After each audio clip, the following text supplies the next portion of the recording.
안녕하세요, 랑락입니다. 즐거운 캠핑들 하고 계시나요?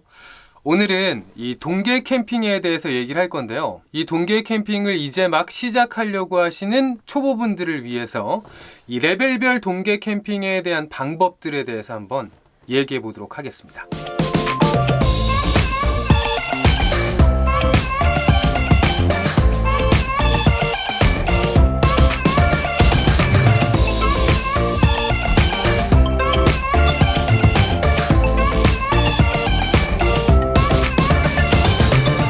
자, 일단 초급부터 얘기해보죠. 비기너 편입니다. 아우, 추운데 밖에서 어떻게 자? 무슨 캠핑이야 하시는 분들, 또는 그런 분들과 함께 캠핑을 해야 되는 분들은 무조건 이 난방에 신경을 써야겠죠. 자, 이 난방에 집중을 해야 합니다. 그래서 보통 쉘터나 텐트 내부에 어떤 식으로 난방을 하느냐가 쟁점인데요. 일단 가장 쉬운 방법, 그리고 많이들 사용하고 계시는 방법이 이 캠핑용 등유난로, 석유난로라고도 부르기도 하고요. 예전 분들은 이제 골로라고 부르기도 했죠.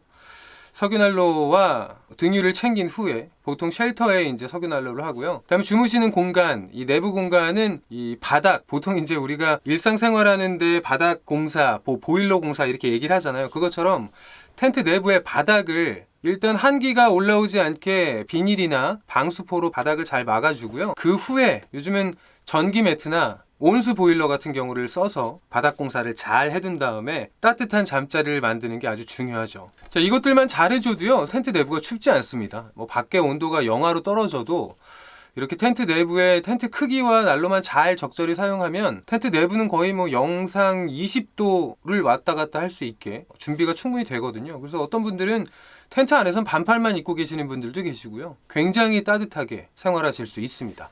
자, 이제 그렇게 동계 캠핑에 조금 적응을 하기 시작하고 조금 여유가 생겼다, 이런 분들은 이제 중수로 넘어가는데요.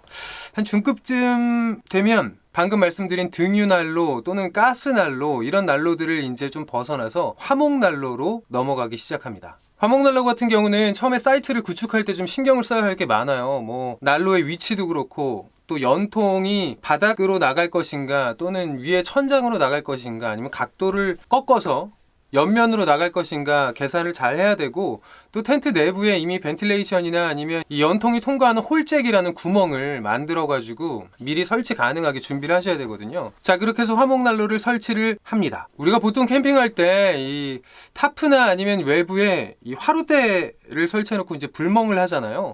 그거와는 또 차원이 다른 불멍을 즐길 수도 있고, 또 따뜻하게 내부를 데워주기도 하고요.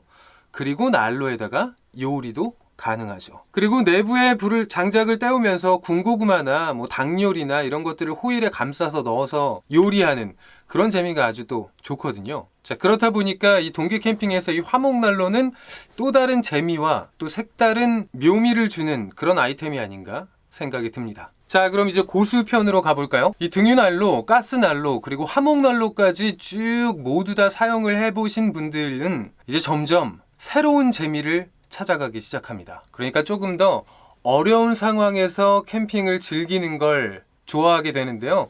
이때부터 시작하는 게 바로 이 부시크래프트 캠핑 스타일입니다. 아까 말씀드렸던 전기 매트나 온수 매트, 전열기, 가스난로나 등유난로, 이런 것들을 일체 사용하지 않고요. 또 화목난로를 사용하지만 이 화목난로에 쓰는 이 장작, 이 모든 재료들을 현지에서 조달하는 데 집중합니다. 그리고 전기 매트나 온수 보일러 같은 걸 쓰지 않기 때문에 체온을 유지하기 위해서 일단은 필파워가 높은, 여러분들 그 패딩 점퍼 사실 때도 보는 게 이 필파워시잖아요. 얼마나 두툼하고 빵빵하게 많이 채워져 있는지. 이 침낭도 종류별로 이 필파워가 아주 중요하거든요. 특히나 동계 캠핑에서는 이 필파워가 아주 중요한데요.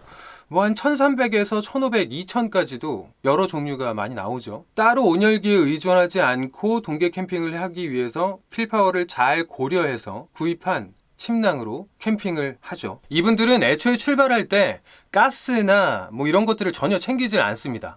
그렇기 때문에 텐트 내부의 온도를 유지하기 위해서 화목난로를 챙겨갔다면 거기 안에 쓰는 장작이나 이런 것들을 현지에서 조달을 해야 되기 때문에 택티컬 라이프나 손도끼 정도를 가져가서 현장에서 장작을 준비를 하는 거죠. 그리고 요리할 때도 그 화목난로에다가 요리를 해서 먹기도 하고요. 심지어 본인이 정한 규칙이나 어떤 룰에 따라서 이 불을 붙이는 것도 라이터나 이런 토치 같은 걸 쓰지 않는 분들도 계시더라고요. 직접 불꽃을 일으키는 작업을 한다거나 더 심하면 나무를 마찰시켜서 불을 일으키기도 하죠.